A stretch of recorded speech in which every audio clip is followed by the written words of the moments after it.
An Unfamiliar Faith by Father Benedict Kiely. Anecdotal evidence, while not necessarily without value or verity, needs solid facts to become confirmed as reality. For the last several years, there has been much talk of increasing numbers of young people, particularly men, coming to Orthodox Christianity and, in particular, to the Catholic faith. These stories now have a factual basis. More than 10,000 people were baptized or received into the church in France last year. In other European countries and the United States, more people came into the church at the Easter Vigil than has been the case for decades. Something that is being talked about is actually happening. It might, perhaps, be too soon and too dramatic to talk of a religious revival in the bleakly secular West. But the desire, among many who know little or nothing of Christ, to discover the ancient truths of the Christian faith is, if the church is meant to read the signs of the times, something not only to be welcomed, but to be fostered with the treasures of beauty, truth, and goodness which the 2,000-year-old history of the church possesses. Familiarity, as the old phrase goes, breeds contempt. But Chesterton, writing more than 80 years ago, spoke of the fatigue of familiarity. He wrote in a time when, even if there may not have been widespread practice of the faith in Britain, there would have been, for anyone with a modicum of education, indeed, even with an elementary school education, a general knowledge of the simple facts of the Christian faith. As the American novelist John Dos Passos once wrote, the constant reading of the Bible in hundreds of thousands of humble families kept a basic floor of literacy under language as a whole, and under the English language. Chesterton's point, in what he called the specially Christian case, was the near impossibility of making the facts vivid, because the facts are familiar, and for fallen man it is often true that familiarity is fatigue. He continued that, if Christ were presented as a Chinese hero, in other words, as an esoteric figure, people would be more ready to respond. That familiarity simply does not exist anymore, and not just in Britain.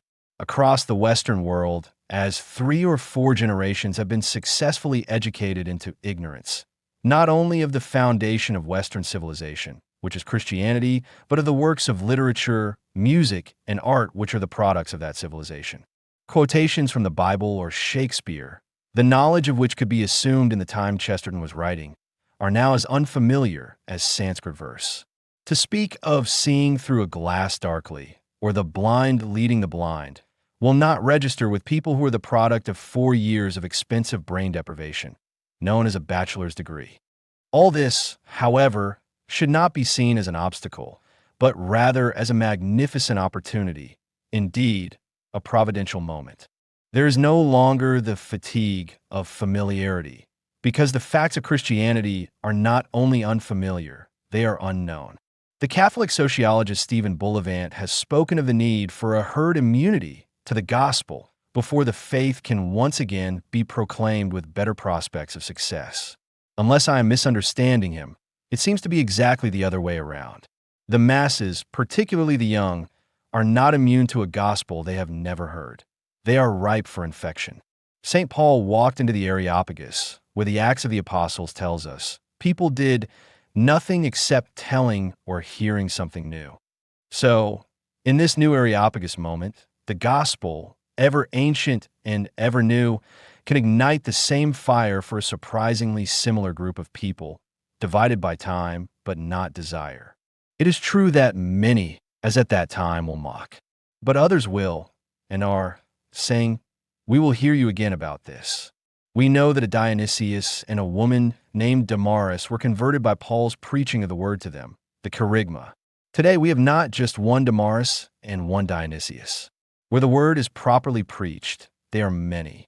At this providential moment, we should not be surprised that the world is killing innocent human lives at their beginning and end, and teenage suicides are at an all-time high.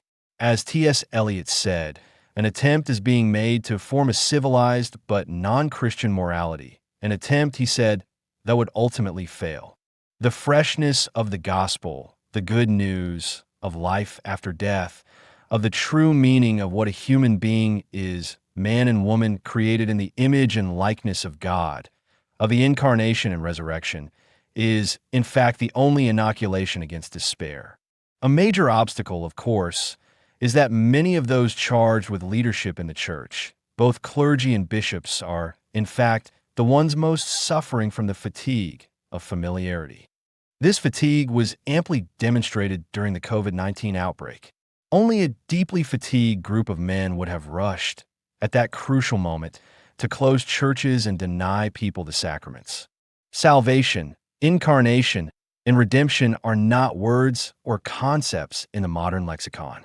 But precisely because this is a new Areopagus moment, a Paul, or an army of Pauline evangelists, with the support and understanding of the hierarchy, must now develop a thoroughly orthodox vocabulary that speaks boldly, as Paul did in Athens, to the people of today.